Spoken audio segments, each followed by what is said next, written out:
Hi everybody, this is Craig Tanner for The Mindful Eye and The Daily Critique. Today's image was submitted by Mark, who's an intermediate photographer. Mark shot this off of the front deck of his condo in downtown Minneapolis. Said he had this very dramatic but contrasty sunrise, and Mark decided to create an HDR or high dynamic range version of this cityscape. Mark took 7 different exposures ranging from 6 seconds all the way to a 1/125th of a second. He took those different exposures into a standalone piece of software very popular for creating HDR images called Photomatics, and he shot this with a Nikon D700. He used a 24-70 zoom at 30 millimeters. And Mark said, normal critique, suggestions for change, but also what do you think of HDR? And so I want to talk about the HDR part first, just mention a couple of other things about HDR images. I just purchased Photomatics myself. I'm a little late to the HDR party in terms of that piece of software. I've been doing HDR for a long time. I'll talk more about that in just a second.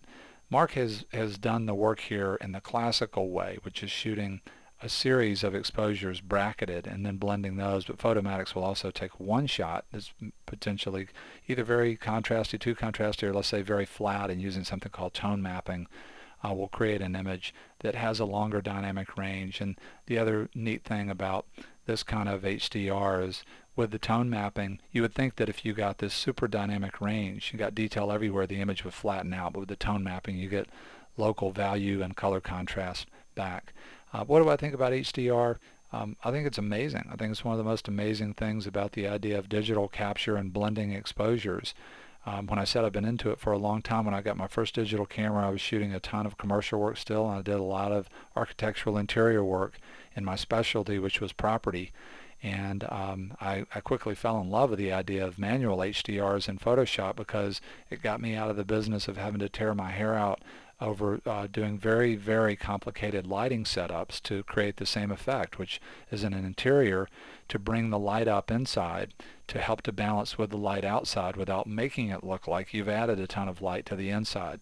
Trying to do that with lights, no kidding, is probably about 10,000 times an order of magnitude harder than doing it inside of Photoshop. So I fell in love with HDR. But here's the thing.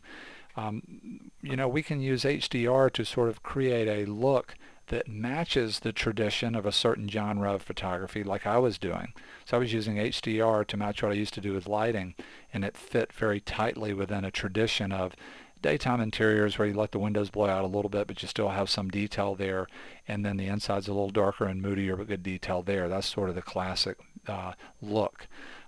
This is an example of an HDR shot where this is a cityscape that instead of a photograph is looking a lot more like a painting. So relative to photography is surreal.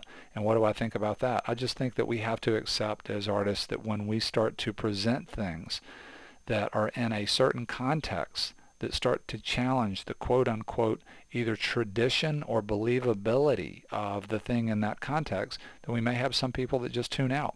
That's just something that we have to accept, and we can get around it in all kinds of ways. We can push ideas that are extraordinary to the point where people do accept them.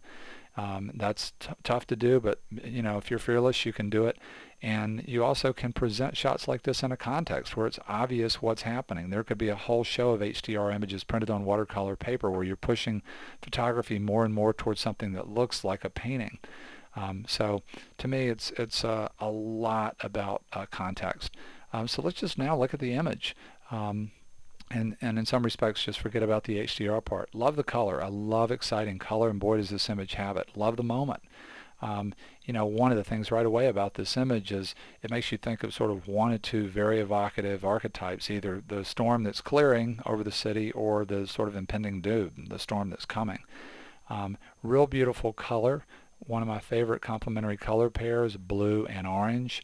That's creating a lot of local depth in this area of the image. There it is down in here. It's over here. It's almost everywhere else in the image, and that's working really well.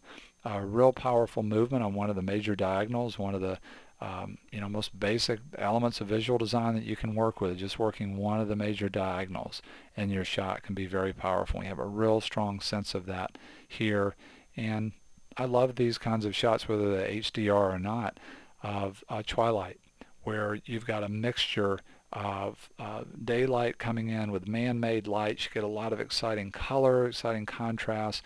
So I'm enjoying the moment just for being a cityscape in some version of twilight.